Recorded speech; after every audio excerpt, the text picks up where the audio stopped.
తాకట్లో ఉన్న మీ బంగారాన్ని విడిపించి ఆ రోజు ఆన్లైన్ రేటుకి కొంటాం. Sharma gold company. నమస్కారం, సుమన్ టీవీకి స్వాగతం.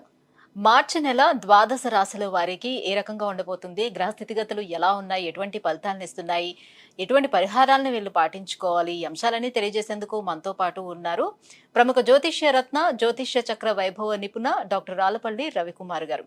గురుగారు నమస్కారం. నమస్కారం. గురుగారు, ద్వాదశ రాశుల వారికి ఈ మార్చి నెల ఎలా ఉండబోతుందో తెలుసుకునే ముందు నవగ్రహాల స్థితిగతులు ఎలా ఉన్నాయి, ఎలాంటి ఫలితాలను అందిస్తున్నాయి? శరదిందు సమాకారే పరబ్రహ్మ స్వరూపిణి వాసరాపీఠ నిలయే సరస్వతి నమస్తే. సుమన్ టీవీ ప్రేక్షకులకు నమస్కారం.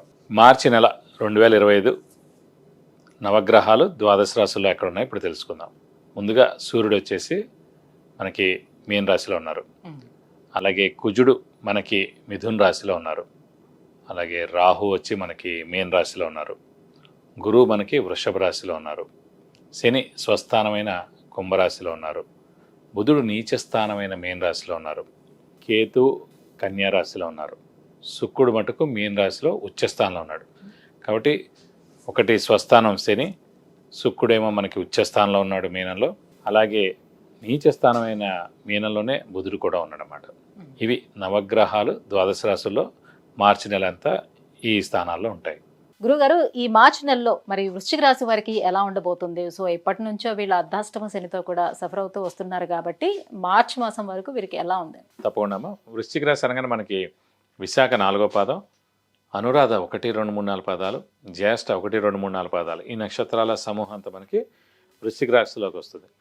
వీళ్ళు తీసుకుంటే ఈ అర్ధాష్టమ శని ఏదైతే మీరు అన్నారో, అలాగే వీళ్ళు ఏదైతే ఈ 2.5 సంవత్సరాల నుంచి అనుభవిస్తున్నారో అవంతా కూడా ఈ మార్చి 31 తారీఖు కల్లా మొత్తం అయిపోతుంది. పంచమ స్థానంలోకి వెళ్తాడు శని. ఇక్కడ ముఖ్యంగా అర్ధాష్టమ శని వలన విద్యలో ఆటంకాలు, అలాగే ఉద్యోగం మార్పులు, ఉద్యోగం పోవడం, అనారోగ్యం, ఇంట్లో దెబ్బలాట్లు, వెహికల్ యాక్సిడెంటు, అలాగే నిందలు పడడం, డబ్బు ఖర్చు విపరీతంగా ఉండడం, అలా ఇంట్లో పెద్దవాళ్ళు చిన్నపిల్లల ఆరోగ్యం బాగుండకపోవడం, ఇవన్నీ కూడా గత 2.5 సంవత్సరాల నుంచి ఈ వృశ్చిక రాశి వారి అందరికీ జరిగింది. కొంతమంది సర్జరీలు కూడా అయ్యాయి. ఎందుకంటే అండి, వృశ్చిక రాశి అధిపతి కుజుడు. శనికి కుజుడికి అస్సలు పడదు. కాబట్టి ఈ వృశ్చిక రాశి వారు చాలా గడ్డు కాలం చూశారు. వారందరికీ మెయిన్గా ఇప్పుడు చెప్పేది ఏంటంటే, మనకి ఫస్ట్ ఏప్రిల్ నుంచి దేవుడి వల్ల అర్ధాష్టమ శని అనేది వెళ్ళిపోతుంది. అది కాకుండా గురువు ప్రస్తుతం అయితే సప్తమ స్థానంలో చాలా బాగున్నాడు. సో దైవికంగా చాలా బలంగా ఉన్నాడు. సో దైవబలం, దైవానుగ్రహం పరిపూర్ణంగా ఉంది వృశ్చిక రాశి వారికి. తీర్థయాత్రలు చేస్తారు, దైవ దర్శనం చేసుకుంటారు, గురువుని దర్శిస్తారు, గురువు యొక్క బ్లెస్సింగ్స్ తీసుకుంటారు, సంఘంలో జరిగే మెయిన్ ఈవెంట్స్ ఏవైతేనో అవన్నింటిలో కూడా పాల్గొంటారు. అలాగే వీరికి కొంతమందికి ఓల్డ్ ఏజ్ హోమ్ కానీ, గుడి కానీ, ఎన్జిఓ ఆర్గనైజేషన్ స్టార్ట్ చేయడం కానీ, దానికి ఏమైనా సపోర్ట్ చేయడం కానీ ఇంట్రెస్ట్ ఉంటుందండి. అదంతా కూడా ఇప్పుడు సరైన సమయం అనమాట. వాటికి హెల్ప్ చేయడం, లేదంటే అలాంటివి పెట్టడం, ఇలాంటివి కూడా జరిగేందుకు అవకాశాలు ఎక్కువగా ఉన్నాయి. అలాగే ఇప్పుడు వెళ్తూ వాళ్ళు మేలే చేస్తాడు. ఇప్పుడు శని కూడా వెళ్తూ ఖచ్చితంగా నిరుద్యోగులు ఉద్యోగం రావడం, ఉద్యోగస్తులు ప్రమోషన్స్ రావడం, ఇలాంటివన్నీ కూడా చేస్తారు. వీలైతే స్థానచలనం కూడా అవుతానికి 1 నెలే ఉంది కాబట్టి స్థానచలనం ఎవరైనా ఉద్యోగ మార్పు కానివ్వండి, ట్రాన్స్ఫర్ అవడం కానీ, ప్రమోషన్ మీద వేరే ఊరు వెళ్ళడం కానివ్వండి, కొత్త జాబ్ ఎత్తుకొని మొత్తం ఊరే వెళ్ళొచ్చు, ఊరు మార్పు ఉండొచ్చు, లేదంటే ఇల్లైనా మారుతారు ఖచ్చితంగా. సో ఈ నెల్లాళ్ళే ఉంది. ఈ నెల్లాళ్ళు దాటిన తర్వాత ఇంకా ఎక్కువగా ఈ స్థానచలనాలు అయితే ప్రస్తుతానికి అయితే వృశ్చిక రాశి వరకు ఉండదు. కాబట్టి ఓవరాల్గా చూసుకుంటే వీరికి యోగదాయకంగా ఉందనే చెప్పుకోవాలి. అంటే ఆరోగ్యపరంగా చూసుకుంటే ఎలాంటి అనారోగ్య సమస్యలు ఈ మాసం వరకు చూసుకుంటే ఎలా ఉంది? సాధారణంగా అంటే ఇందాక చెప్పుకున్నట్టు 2.5 సంవత్సరాలు మ్యాక్సిమం అనారోగ్యాలు కానివ్వండి, చిన్న సర్జరీలు కానివ్వండి, దెబ్బలు తగలడం కానీ, యాక్సిడెంట్స్ కానీ, ఇవన్నీ కూడా జరిగిపోయాయి. ఇంక ఈ 1 నెలలో ఖచ్చితంగా ఈ అనారోగ్యం ఉంటుందని ఏం చెప్పలేం. కానీ 99% దేవుడి వల్ల ఏ అనారోగ్యం ఉండదనే చెప్పుకోవాలి.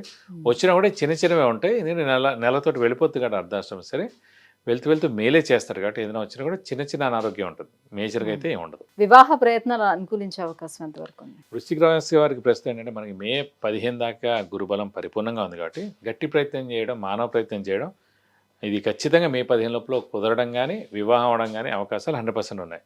బట్ టైం మటుకు వేస్ట్ చేయడం. ఎందుకంటే మే 15 దాటిదంటే మళ్ళీ గురుబలం తక్కువగా ఉంటుంది. గురువు అష్టమ స్థానంలోకి వెళ్ళిపోతాడు. ఒకసారి గురుబలం తగ్గిందంటే అంత ఈజీ కాదు వివాహం అవడం. అప్పుడు చాలా కష్టపడాల్సి వస్తుంది. కాబట్టి ఖచ్చితంగా మే 15 లోపల కుదరడం కానీ, వివాహం అవడం కానీ ఖచ్చితంగా జరిగేందుకు అవకాశాలు ఎక్కువగా ఉన్నాయి. సంతాన యోగం కానీ, గృహయోగం కానీ వీళ్ళకి అనుకూలిస్తున్నాయని అంటే సంతాన యోగం కూడా మనకి సప్తమంలో గురువు ఉన్నాడు కాబట్టి ఈ మే 15 దాకే. సో కన్సీవ్ అవుతే కనుక ఈ మే 15 లోపల కన్సీవ్ అవడం, లేదంటే సంతానం కలిగేందుకు అవకాశాలు ఎక్కువగా ఉన్నాయి. మీరు ఇంకా గృహయోగం గురించి అంటే, గృహయోగం అంటే మిశ్రమంగా ఉందండి. అది 50-50 ఛాన్స్ అనమాట. మీరు గట్టిగా ప్రయత్నించి మానవ ప్రయత్నం చేస్తే కనుక మే 15 లోపల అయ్యేందుకు అవకాశం ఉంది. లేదంటే కనుక ఇప్పుడెప్పుడు ప్రస్తుతం లేదు, ఒక ఏడాది దాకా ఆగాల్సిందే. ఇంకా ఎలాంటి రెమెడీస్ని పాటించుకోవాలి వీళ్ళు? ప్రస్తుతం ఏంటంటే వీళ్ళకి ఈ ముఖ్యంగా ఏంటంటే బుధుడు ప్రస్తుతం నీచలో ఉన్నాడు కాబట్టి ఈ వృశ్చిక రాశికి పంచమ స్థానంలో వీలైతే ప్రతి బుధవారం ఇంకా 4 వారాలే ఉంది కాబట్టి ఈ నెలల్లో ఈ బుధుడు నీచత్వం అనేది, కాబట్టి ప్రతి బుధవారం ఉపవాసం ఉంటే సరిపోద్ది. అలాగే వెంకటేశ్వర స్వామిని ఎక్కువగా ఆరాధిస్తే సరిపోద్ది. ప్రతిరోజు వెంకటేశ్వర స్వామి అష్టోత్తరం చదువుకుంటే మంచిది. అలాగే ప్రతి బుధవారం వెంకటేశ్వర స్వామి టెంపుల్కి వెళ్ళి 41 ప్రదక్షిణాలు చేస్తానుక మీకు అన్ని విధాలా మంచి చేకూరుతుంది. విద్య, ఉద్యోగం, వివాహం, వాహనం, ఆరోగ్యం, ఐశ్వర్యం వీటన్నిటి గురించి తెలుసుకోవాలంటే కింద స్క్రోల్ అవుతున్నటువంటి నెంబర్లకి కాల్ చేసి గురుగారి అపాయింట్మెంట్ పొందవచ్చు. గురుగారు, ఈ మార్చి నెలలోని వృశ్చిక రాశి వాళ్ళకి ఎలా ఉండబోతుంది, ఎలాంటి పరిహారాలు పాటించుకోవాలి, విషయాన్ని తెలియజేసినందుకు ధన్యవాదాలు. నమస్కారం.